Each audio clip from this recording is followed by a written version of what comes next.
하나님의 말씀은 여호수아서 8장 1절에서 35절까지의 말씀입니다. 오늘은 아이성 전투 전반에 대해서 저희가 살펴볼 텐데 구절을 다 읽지 않고 1절에서 7절까지 읽고 그리고 24절, 25절을 읽도록 하겠습니다. 다 함께 한 목소리로 읽도록 하겠습니다. 여호와께서 여호수아에게 이르시되 두려워하지 말라, 놀라지 말라. 군사를 다 거느리고 일어나 아이로 올라가라. 보라, 내가 아이 왕과 그의 백성과 그의 성읍과 그의 땅을 다 내 손에 넘겨 주었으니 너는 여리고와 그 왕에게 행한 것 같이 아이와 그 왕에게 행하되 오직 거기서 탈취할 물건과 가축은 스스로 가지라. 너는 아이성 뒤에 복병을 둘지니라 하시니 이에 여호수아가 일어나서 군사와 함께 아이로 올라가려 하여 용사 3만 명을 뽑아 밤에 보내며 그들에게 명령하여 이르되 너희는 성읍 뒤로 가서 성읍을 향하여 매복하되 그 성읍에서 너무 멀리하지 말고 다 스스로 준비하라. 나와 나를 따르는 모든 백성은 다 성읍으로 가까이 가리니 그들이 처음과 같이 우리에게로 쳐 올라올 것이라. 그리할 때에 우리가 그들 앞에서 도망하면 그들이 나와서 우리를 추격하며 이르기를 그들이 처음과 같이 우리 앞에서 도망한다 하고 우리의 유인을 받아 그 성읍에서 멀리 떠날 것이라. 우리가 그들 앞에서 도망하거든 너희는 매복한 곳에서 일어나 그 성읍을 점령하라. 너희 하나님 여호와께서 그 성읍을 너희 손에 주시리라. 24절, 25절입니다. 이스라엘이 자기들을 광야로 추격하던 모든 아이 주민을 들에서 죽이되 그들을 다 칼날에 엎드러지게 하여 진멸하기를 마치고 온 이스라엘이 아이로 돌아와서 칼날로 죽임에 그날에 엎드러진 아이 사람들은 남녀가 모두 12,000명이라. 아멘. 오늘 본문 말씀 1절에 보면 여호와께서 여호수아에게 이르시되라고 말씀하고 있습니다.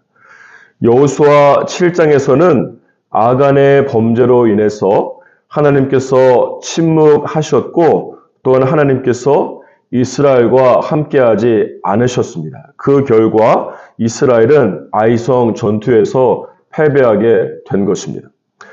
죄가 하나님의 입을 막고 죄가 하나님의 임재를 떠나가게 한 것이며 죄가 이스라엘의 발목을 붙잡은 것입니다.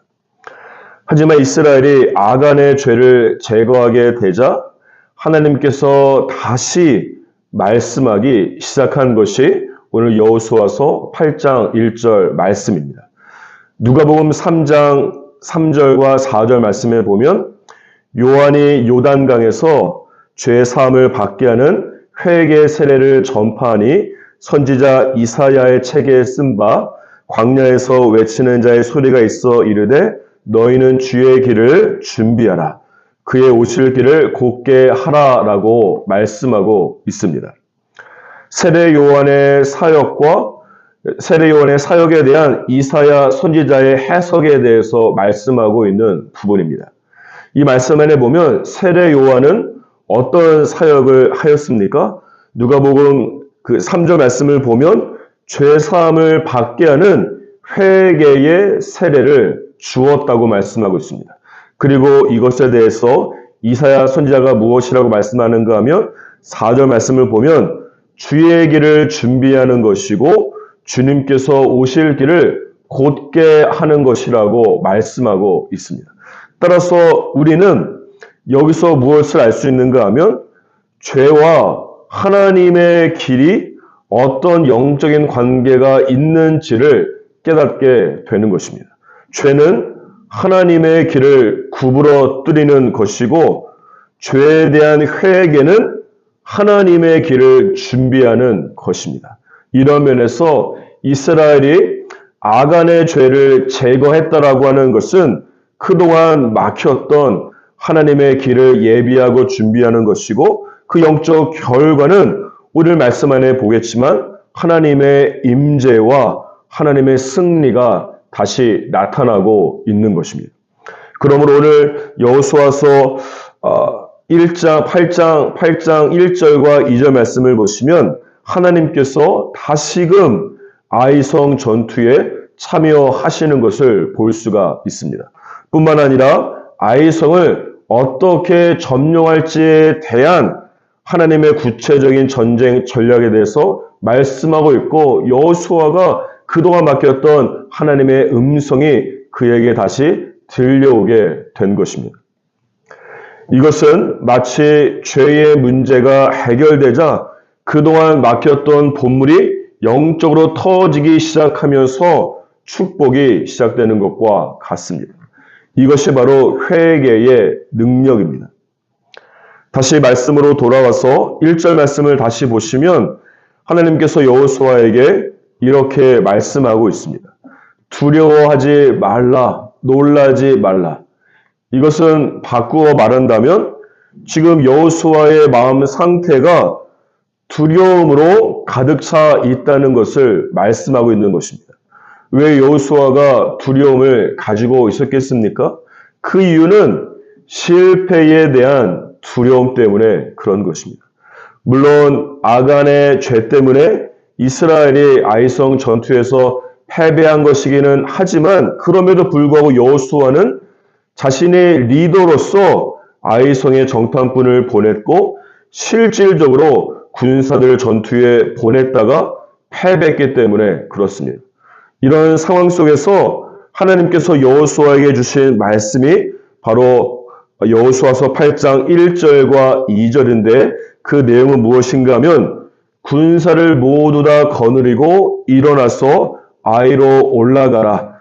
보라, 내가 아이의 왕과 그의 백성과 그의 성읍과 그의 땅을 다 너의 손에 넘겨 주었으니 너는 아이성 뒤에 복병을 둘지니라 라고 말씀하고 있습니다. 이것은 하나님께서 아이성을 이스라엘 백성들에게 이미 주셨으며 승리에 대한 확신을 주시는 것이고, 또 하나님께서 아이성을 어떻게 점령할 것인지에 대한 전쟁 전략을 하나님께서 여호수아에게 구체적으로 말씀하고 있는 장면입니다.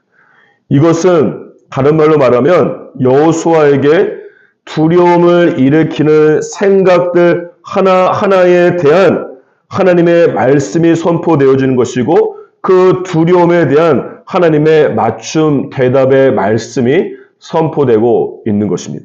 그 결과는 무엇입니까? 3절입니다. 이에 여호수아가 일어나서 군사와 함께 아이로 올라가려 하여 용사 3만 명을 뽑아 밤에 보내며 라고 말씀하고 있습니다. 3절 말씀 첫 부분에 보시면 이에 여호수아가 일어나서 라고 말씀하고 있습니다. 여기에서 일어나다라고 하는 동사는 여호수아가 실패에 대한 기억과 두려움 때문에 자리에 드러누워 있거나 앉아 있었음을, 좌절 가운데 빠져 있었음을 말씀하는 것입니다. 여호수아가 실패와 실패에 대한 두려움 때문에 자기만의 동굴 속으로 들어가서 소극적이 되고 문제를 회피하려고 하는 마음이 그 안에 있는 것이죠. 그런데 그런 여호수아가 갑자기 일어나서 아이성 전투에 굉장히 적극적으로 임하고 영적 리더십을 발휘하고 있는 것입니다. 그렇게 된 이유가 무엇입니까? 그것은 1절과 2절 말씀에 기록된 아이성 승리에 대한 확신을 하나님의 말씀이 주었고, 정복 방법에 대한 하나님의 말씀 때문에 그 하나님의 말씀이 여호수아에게 두려움이라고 하는 감정을 일으키는 모든 생각들 하나하나를 깨트렸기 때문에 그런 것입니다. 하나님의 말씀이 여호수아를 두려움이라고 하는 감정의 감옥에 갇히게 한 견고한 생각의 진들을 격파하고 있는 것입니다. 따라서 여기서 배울 수 있는 영적 원칙은 무엇인가 하면, 첫째는 두려움을 잠재우기 위해서는 감정이 아니라 그 두려움을 일으키는 생각을 바로 잡아야 한다는 것입니다. 두 번째는 그 두려움을 일으키는 생각은 오직 하나님의 말씀으로 바로 잡을 때에만 잠잠하게 되고 사라지게 되는 것입니다. 골로새서 3장 2절 말씀에 보면 위의 것을 생각하고 땅의 것을 생각하지 말라고 말씀하고 있습니다. 이 말씀에 의하면 여호수아는 자신에게 두려움을 주는 땅의 생각을 하나님의 말씀으로 죽이고 위의 것, 하늘의 생각이요 하나님의 말씀으로 자신의 두려움을 대체하고 있는 것입니다. 따라서 만약 저와 여러분 안에 영적으로 우울하게 되고 건강하지 않은 감정들이 계속해서 나도 모르게 내가 통제할 수 없을 만큼 올라오게 된다면 가장 먼저 해야 될 일은 무엇인가 하면 첫째, 그 감정이 어떤 생각에서 나왔는지를 생각하고 그 생각을 하나님의 말씀에 비추어 보고 두 번째는 땅의 생각이면 죽이고 그 땅의 생각 대신 하나님의 생각으로 여러분의 마음을 채워야 되는 것입니다. 그렇게 되면 우울한 감정은 하나님의 말씀으로 인해서 자연스럽게 사라지기 시작할 것입니다.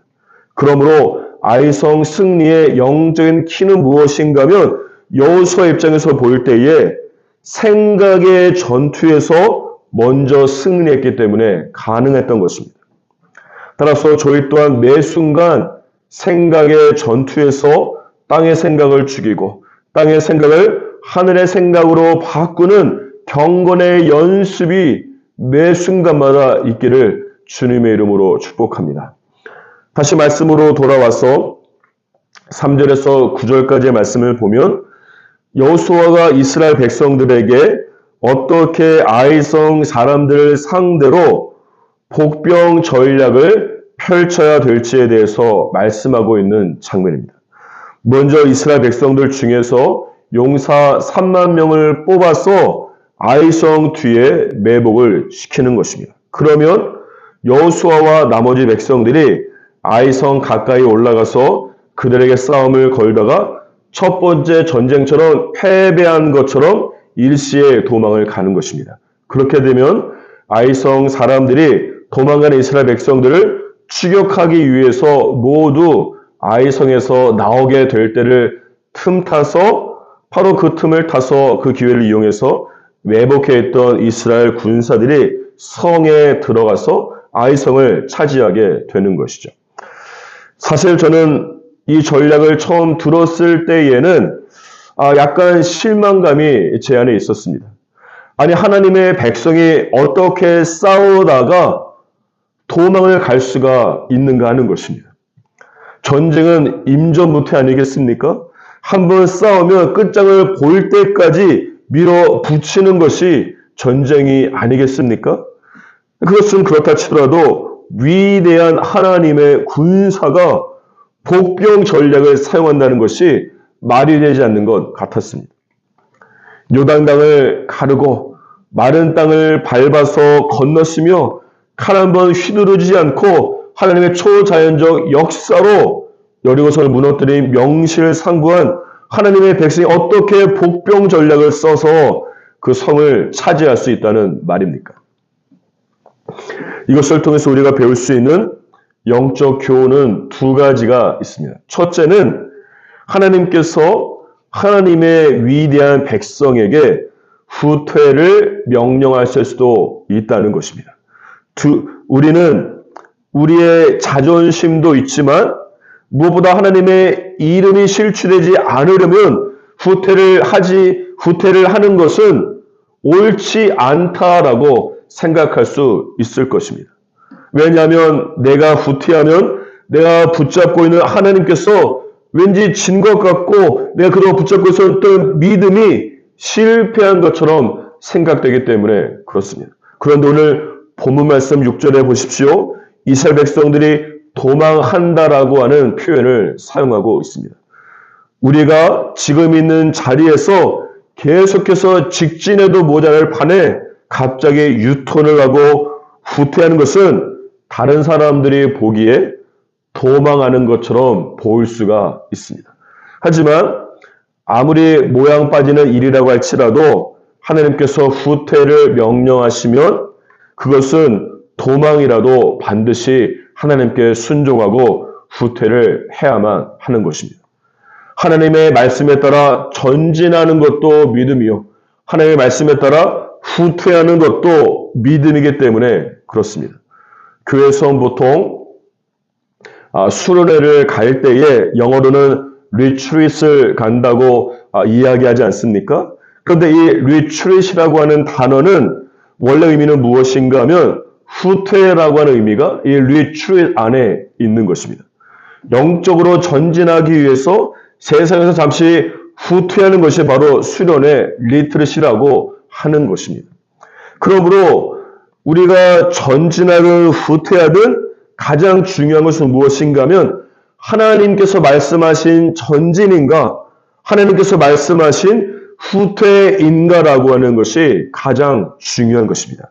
성경 안에 보면 예수 그리스도의 십자가 죽은 만큼 믿는 자들의 자존심을 깔아뭉개고 뿐만 아니라 하나님의 능력을 의심하게 하는 후퇴의 사건이 도대체 어디에 있겠습니까? 하지만 예수님께서 십자가의 죽으심은 영적 후퇴는 하나님 아버지의 뜻을 따르는 순종이요 믿음이었다라고 하는 것입니다. 두 번째는 하나님께서 후퇴를 명령하실 때에는 반드시 그 영적 이유가 있다는 것을 알 수가 있습니다. 오늘 본문 말씀에서 이스라엘 백성들의 후퇴는 하나님께서 그들에게 복병전을 통해서 승리를 주기 위한 하나님의 계획이었던 것입니다. 이것은 일보 전진을 위한 후퇴의 정도가 아니라 백보 전진을 위한 잠깐의 일보 후퇴가 되는 것입니다. 무엇을 생각하든 그 이상의 승리를 하나님께서 이스라엘 백성들에게 주고 있는 것입니다. 또한 말씀 안에 보면 복병전을 통해서 가장 놀란 사람들이 누구입니까? 바로 아이성 사람들이 가장 많이 놀랐습니다. 이스라엘 백성들의 후퇴를 비웃고 손가락질하던 그 사람들이 가장 많이 놀랐다고 하는 것입니다. 따라서 내가 하나님 뜻 안에서 후퇴하게 될 때에 후퇴의 영적 의미를 모르고 나를 비웃고 조롱하고 무시하던 그 모든 사람들을 하나님께서 직접 놀라게 하실 것입니다. 하나님께서 그들에게 직접 패배와 수치를 주실 것입니다. 십자가는 하나님께서 말씀하신 후퇴였으며 십자가는 또한 한 사람의 후퇴로 모든 죄인들을 구원하고 승리를 주시는 하나님의 계획이었습니다. 그 결과 하나님께서 십자가를 비웃던 사단과 모든 사람들을 뒤집어 버리지 않았습니까? 그리고 아직도 십자가를 비웃는 모든 사람들은 예수께서 다시 오시는 그날에 반드시 수치를 당하게 될 것이고 또한 절대 회복할 수 없는 영원한 패배의 불모신 지옥으로 들어가게 될 것입니다. 마지막으로 10절에서 23절까지의 말씀을 보면 이스라엘이 하나님의 전략대로 복병 전술을 사용했을 때 19절 말씀을 보십시오. 아이성 뒤에 매복하고 있었던 이스라엘 군사들이 아이성 안으로 들어가서 성을 점령하고 불을 놓고 마침내 승리하게 됩니다. 따라서 저와 여러분의 인생 중에도 쓰라린 패배를 맛보게 된 아이성 전투와 같은 경험이 있을 것입니다. 하지만 나의 관점과 세상의 관점이 아니라 하나님의 관점으로 그 아이성 첫 번째 전투에서 나의 죄악을 회개함으로 말미암아 주의 길을 예비하고 그동안 막혔던 주의 음성을 듣고서 실패의 아이콘인 내 삶의 아이성을 주님과 함께 다시 승리하며 전복시키는 놀라운 역사가 저와 여러분 가운데 있기를 주님의 이름으로 축복합니다.